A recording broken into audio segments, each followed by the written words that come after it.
be or not to be? That is the question. Whether 'tis nobler in the mind to suffer the slings and arrows of outrageous fortune, or to take arms against a sea of troubles, and by opposing end them? To die, to sleep no more, and by a sleep to say we end the heartache and the thousand natural shocks that flesh is heir to, 'tis a consummation, devoutly to be wished.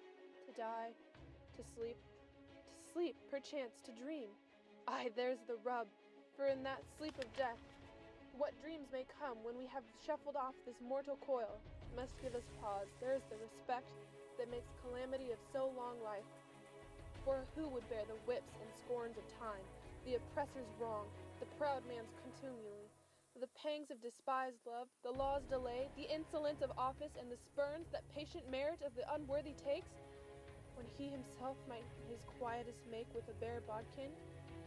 Who would fardels bear, to grunt and sweat under a weary life, but that the dread of something after death, the undiscovered country from whose bourne no traveler returns, puzzles the will, and makes us rather bear those ills we have than fly to others that we know not of.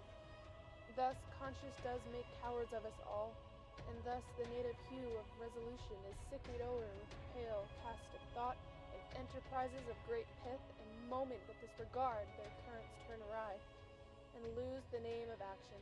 Soft you now.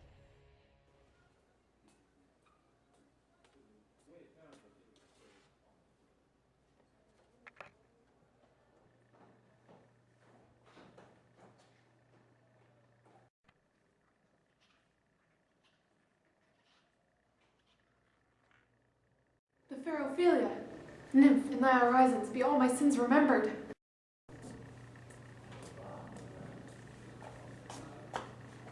Good, my lord. How does your honor for this many a day? I humbly thank you. Well. My lord, I have remembrances of yours that I have longed to redeliver. I pray you now receive them. No, not I. I never gave you aught. My honored lord, you know right well you did, and with them words so sweet, breath composed, as made the things more rich, their perfume lost. Take these again for the noble mind. Rich gifts wax poor, for the givers prove unkind.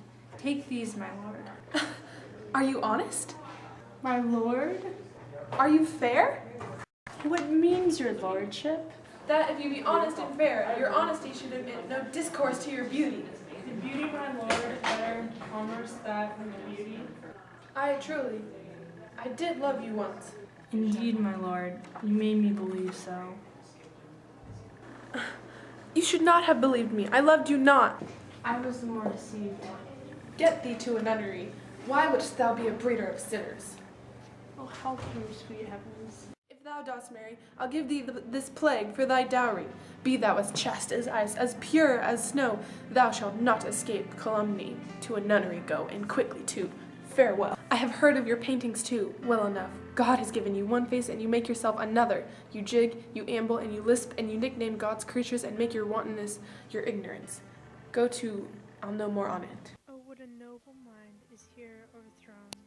The courtiers, soldiers, scholars, eye, tongue, sword, the expectancy and rose of the fair state, the glass of fashion and the mold of form, the observed of all observers, quiet down, an eye of ladies most dejected and wretched, that sucked the honey of his music vows.